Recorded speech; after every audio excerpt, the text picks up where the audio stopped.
thoughts on the Jets overall? I mean, like people ask me all the time, and I say I have no idea. Dusty and I just did the lock shop, and we were going over props for the entire season, and the Jets total is 94.5, which I think is 2 off of where they were last year. They were a playoff team. You mentioned the Central being certainly weaker than it's been historically been over the last 5, 6, 7 years. Do you have a lean one way or the other on what we're going to see from Winnipeg and how this turns out? I'm taking the under, unfortunately, for the Jets fans. I think that, the injuries situation is always cropping up. I would be surprised if Josh Morrissey met his point total from last year again. It all adds up to being, I think, ultimately perhaps a frustrating year for them.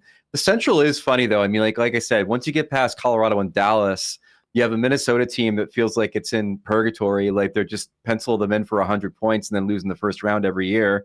And then you have this Nashville team that I find to be very interesting because on paper, they're not really deep and they're not really offensively talented. But they do have a guy in Andrew Burnett that's found a way to get a lot of offense out of the groups that he's coached as the head coach of the Florida Panthers and as the associate coach with the New Jersey Devils last year. And then they also have a guy that, puck for puck is one of the few goalies that can match what Hellebuck gives you in UC Soros. So I'm a little bit higher on the Predators than I am the Jets. And the one I'm really watching, the one that could be a big surprise is Arizona. I bought into the mullet magic last year. They played extraordinarily well in that weird little arena, but they've added talent to that lineup, be it Jason Zucker, be it Logan Cooley, the rookie who I think is going to give Bedard a run for his money for the Calder. They're going to be sneaky good, and they've got good goaltending too. And I'm a little bit curious what their ceiling looks like in that division. One team that we didn't touch on is the Blues, and the Blues were a very disappointing team last year. They made some significant moves in the offseason. I don't think this is ever planned to be a long, painful rebuild, if you will. Where are you at on St. Louis? I mean, is that a playoff team, or are they a little ways away from getting it together? They're not a playoff team, and they're a team that probably needs to blow it up before they get back to where they want to be, too. I mean, like, their defense, to me, is a defense in name only. There's a lot of guys on there that we know the names, but their effectiveness has dipped in the recent years. I think you're also looking at a situation where they're a one-line team. I mean, the line they can roll out there with Buchnevich and Kyrou and Thomas is great. But there's not a whole heck of a lot behind them anymore with some of the attrition they've had in that lineup. And I've never been a Jordan Binnington fan. Okay, let me rephrase that. Everybody was a Jordan Binnington fan for 1 year, like when he was doing his not thing around here.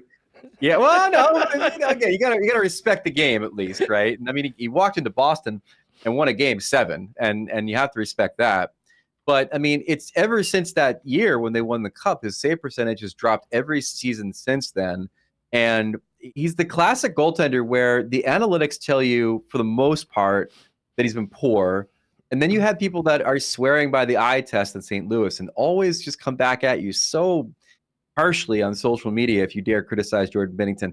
I'm not a Binnington guy. They've downgraded their backup, and I think the Blues are going to be right above the Blackhawks in the Central as far as where they place in the standings. The other thing about Binnington, too, is that he so easily gets completely unhinged. And I know that was something that, Craig Berube wasn't too pleased with last year. I mean, for a guy that's supposed to be the veteran and your backbone of the club, you can't be flying off the handle all the time. I mean, if your goalie's not poised, what does that do to the rest of your team?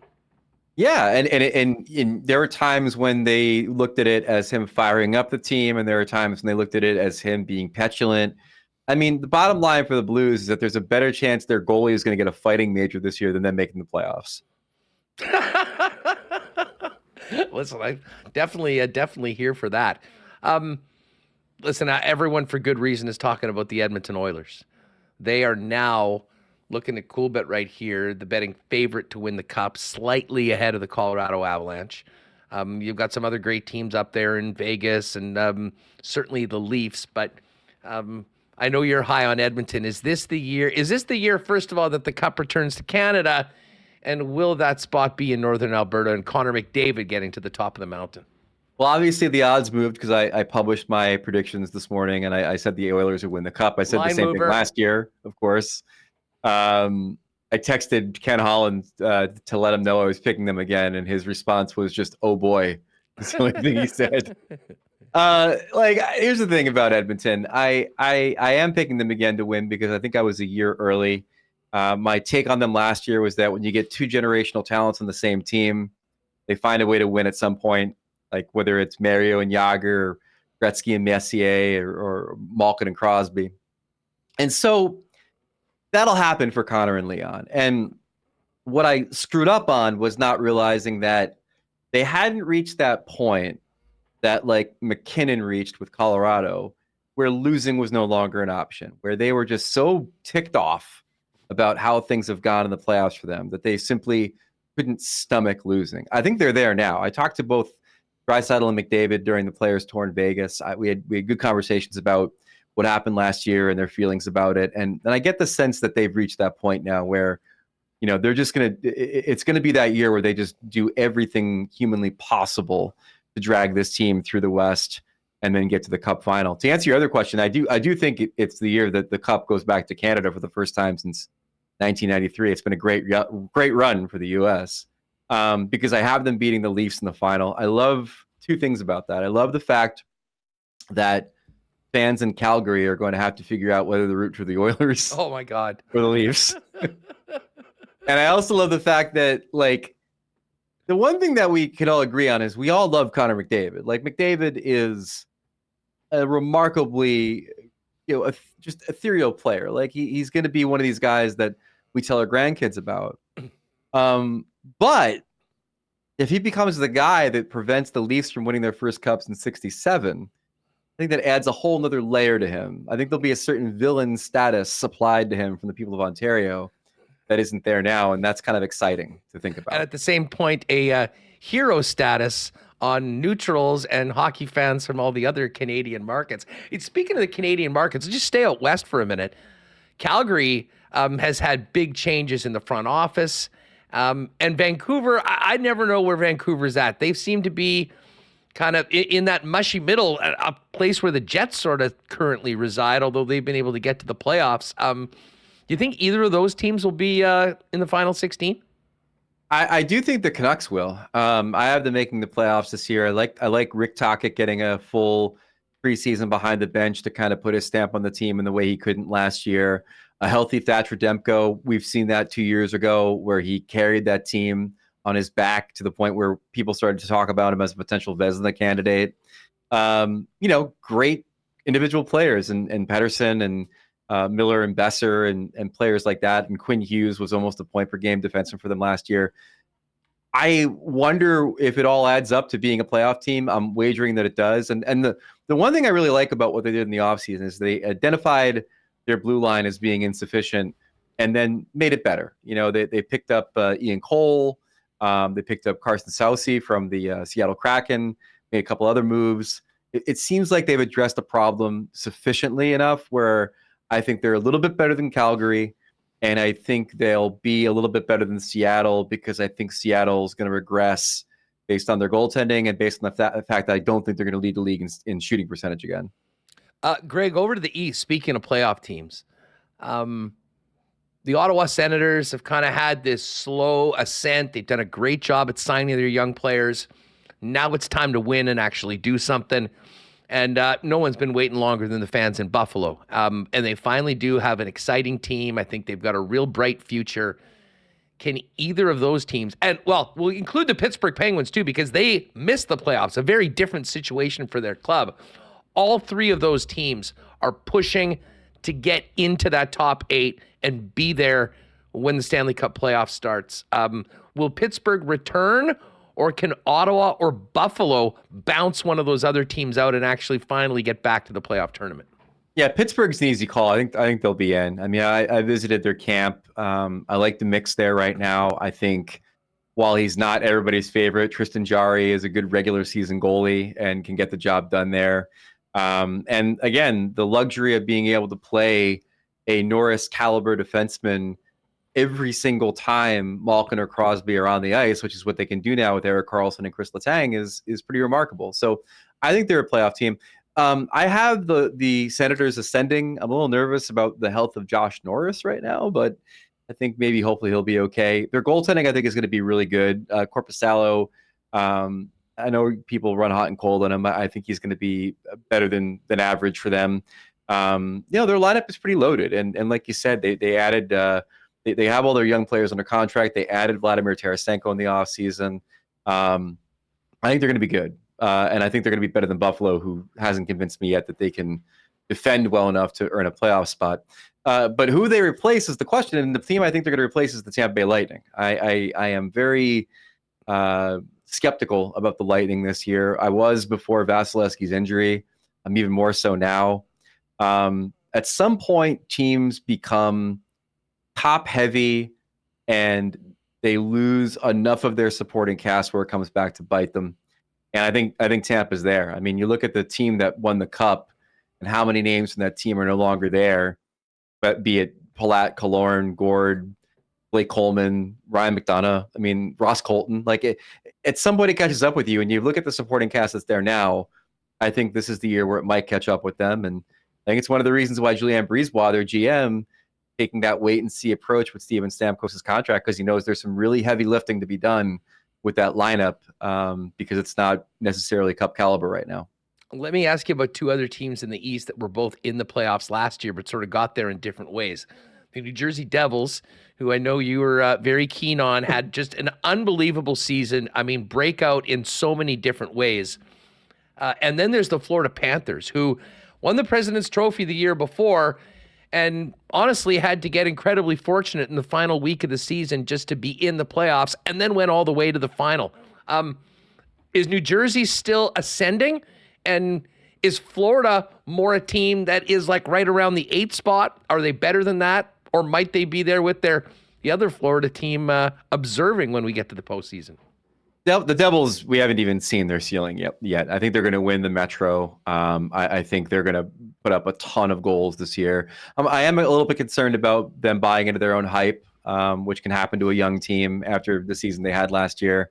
And I also think that people are underestimating how much the losses on their back end are going to affect them, with Damon Severson now in Columbus and Ryan Graves in Pittsburgh. Like, those are two good veteran guys that certainly were a stabilizing force. And, you need that when you have guys like Luke Hughes trying to still learn how to play defense in this league as a rookie. But they're going to be fine. I think they're going to win the division. As far as the Panthers go, that's what I struggled with. Like, I thought maybe they would be the one that I look at and say they're going to fall out. And maybe they do. Maybe it's like the two Florida teams fall out and we're talking about Buffalo and Ottawa in the playoffs. It's possible. But they just scored so many goals last year. And that part of their lineup, I think, is still going to be okay. They're missing Ekblad and they're missing Montour off the start of the season, but everybody else up front is healthy. They just need to get goaltending from Bobrovsky, and regular season Bob is obviously a different animal than playoff Bob. But I think at the end of the day, the Panthers have turned the corner as a franchise and are just so good and deep that I think they're going to be a playoff team. I was on with Dustin Nielsen. We were doing the lock shop last hour, and we were going over a whole bunch of props, and we got talking about Connor Bedard.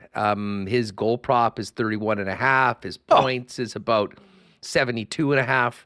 I mean, I look at that I don't know how he doesn't get that. I have injuries. That's how he doesn't. But where are you at Bedard? How high are your expectations for his rookie season?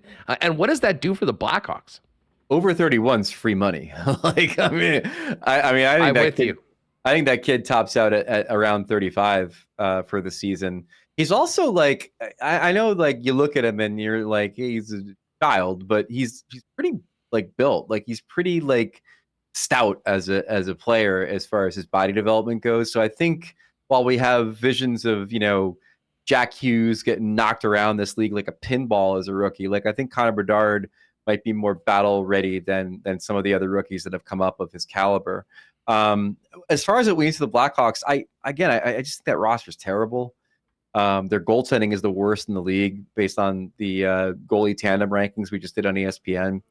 And they should be bad. Like, the point should not be to have Connor Bedard elevate this team to contention now The point should be for them to suck for the next 2 years, and then you can build a really good team around them. Find the Kane for his Taves, if you will, to look back at other Blackhawks teams. So hopefully they're not good, but he'll be really good.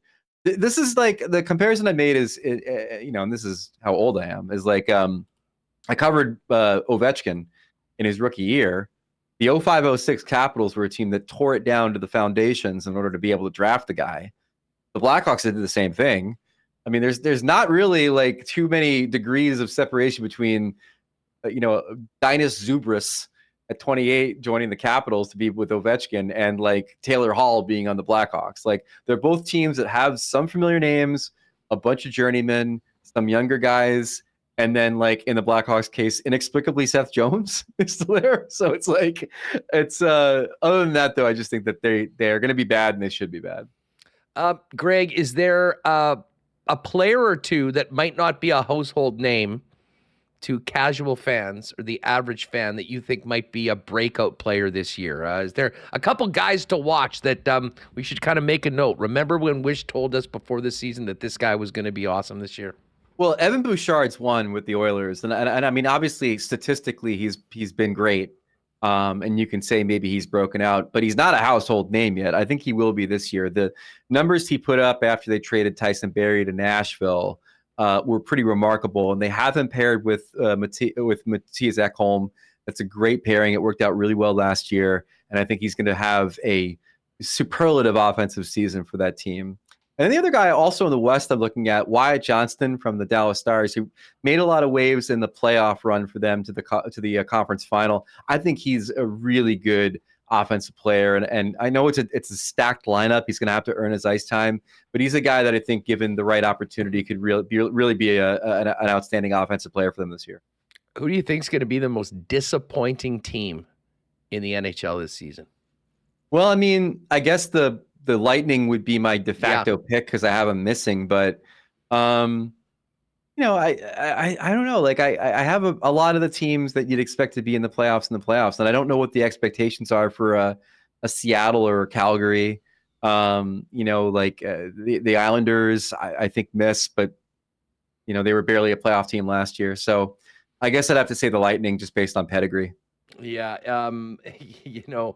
We were one of the other things we were looking at this season was the the point totals, and I couldn't help but notice they had the Ducks at 66.5 and the Sharks at 66.5. How fierce will the race for the bottom be this year, and who wins? The Sharks better win. The Sharks are in a position where they're a team that needs a North Star, right? Like, they need to find a way to focus in on the future. They don't have a player in their system that's really like the next guy.